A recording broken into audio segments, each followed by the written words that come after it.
में वार्षिक उत्सव पर यहाँ के आयोजकों द्वारा बुलाने के लिए मैं उनका धन्यवाद करता हूँ। ये जो हमारी सबसे मुख्य धार्मिक संस्थाएं होती हैं, मैं दो में ही जाता हूँ, एक गौशाला और एक कन्या गुरुकुल।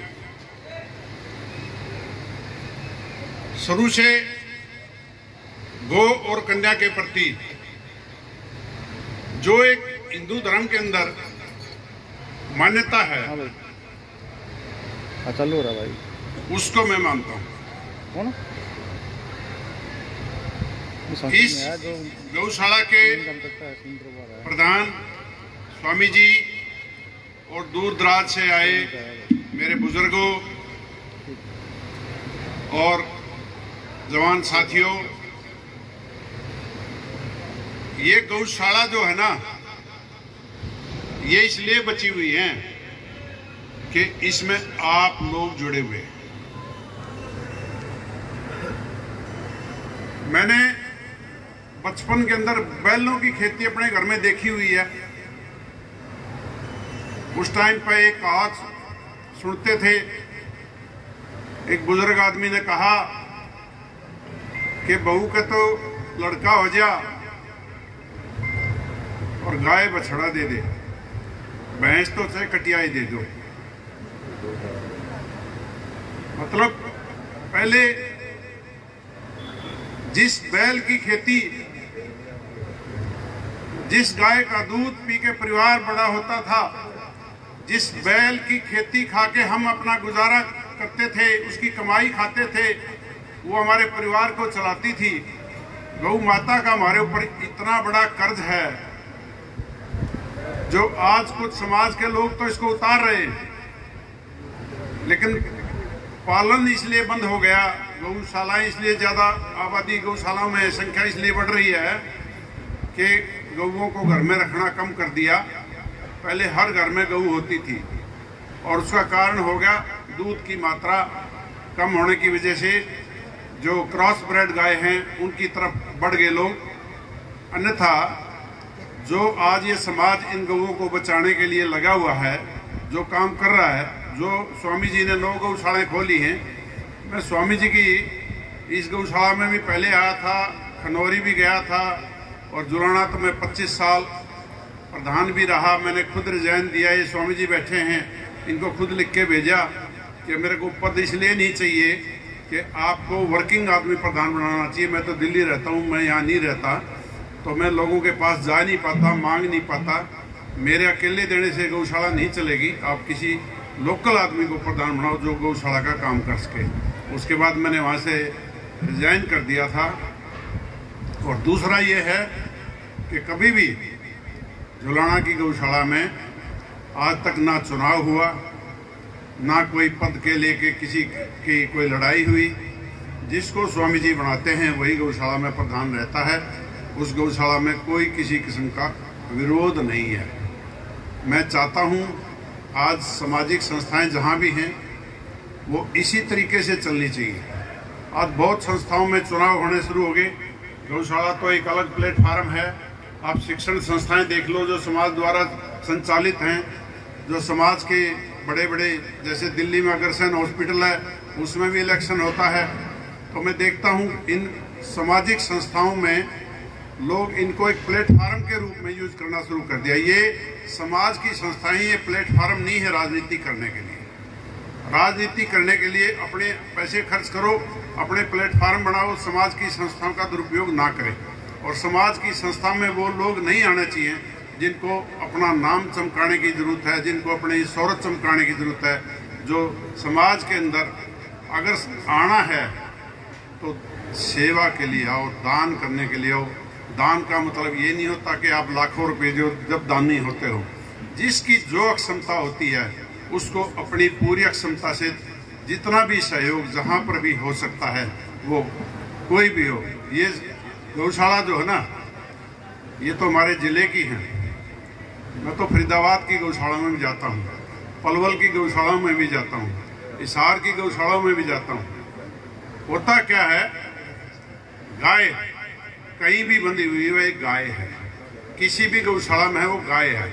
अक्षेत्र से उसका कोई लेना देना नहीं है। अक्षेत्र तो वो है, उस अक्षेत्र के लोगों की जिम्मेवारी है कि उन गौशालाओं को चलाना।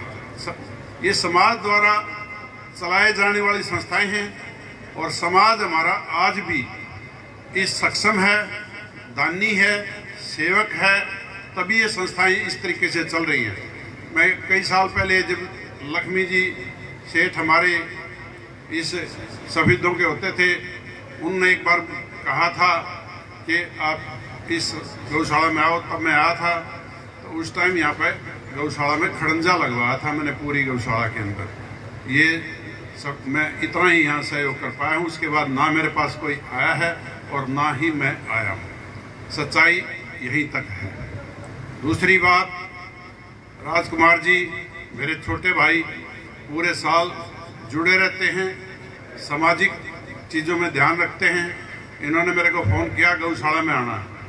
महा जी ठीक है, आप तारीख बता दो। कहने लगे हम निमंत्रण पत्र लेने आएंगे। भाई मेरे पास तो निमंत्रण पत्र लेके मत आना, भाड़ा मत खर्च करना और 10 आदमियों का टाइम मत बर्बाद करना। मेरे को तो शेड्यूल डाल दे, क्या है व्हाट्सएप पे, 22 दिन मेरा प्रोग्राम है और उस दिन आना है, तो मैं उसके हिसाब से ये जोर लगाते रहे मैं दिल्ली आ रहा हूँ, मगर मेरे पास मत आना भाई, किसी के पास चला जाए। दूसरी बात, सम्मान जहाँ तक लेने की होती है, सम्मान तो करना होता है, लेना नहीं होता। अपना सम्मान की जिसको भूख होती है, उसमें जहाँ स्वार्थ जुड़ गया वहाँ असलियत खत्म होगी। असलियत वही है कि सम्मान तो करना सीखो, लेना मत सीखो। जितना सम्मान आप सामने वाले का कर सकते हो करो।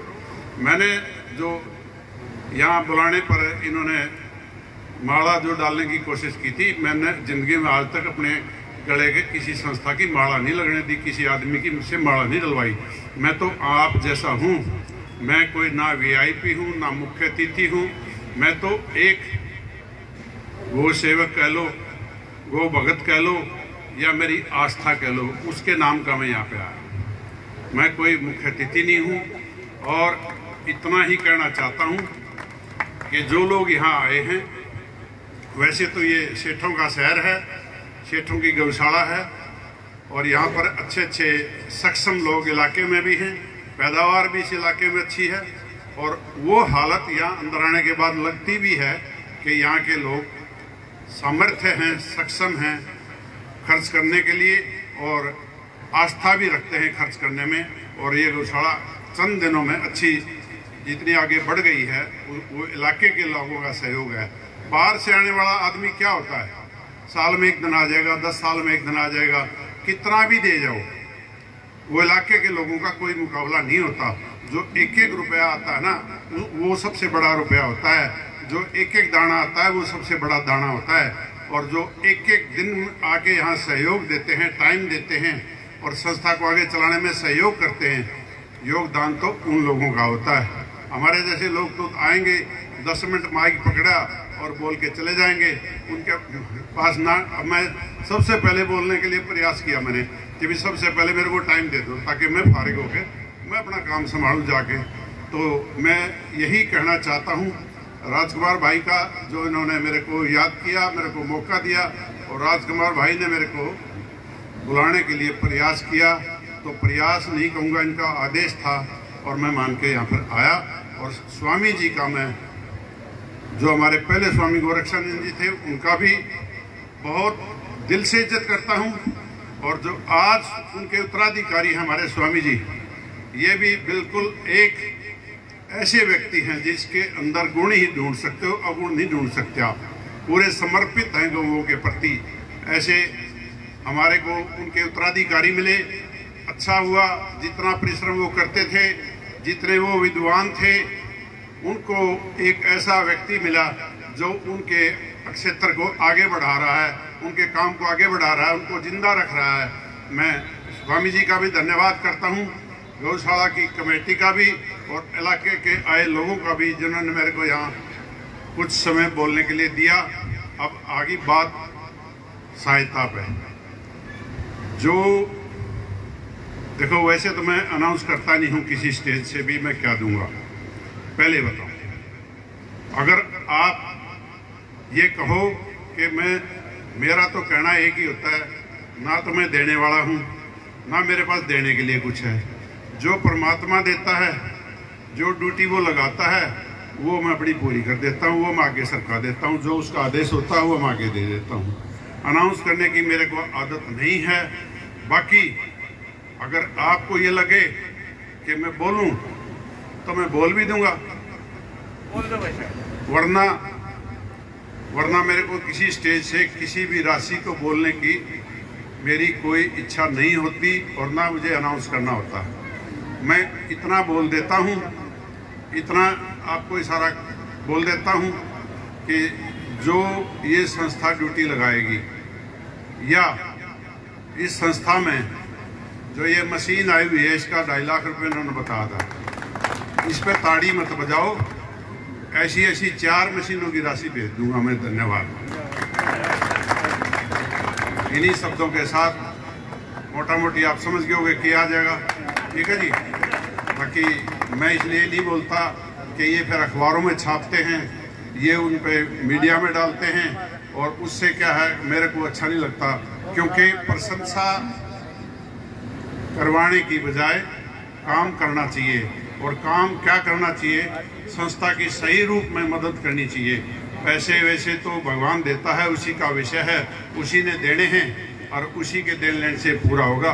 मैं आपने यहाँ बुलाया, जल्दी जाने के लिए मैं क्षमा चाहता हूँ, और जो आपने समय दिया उसके लिए मैं धन्यवाद करता हूँ। और जब भी मुझे मौका मिलेगा मैं आपकी संस्था में आता रहूँगा। धन्यवाद।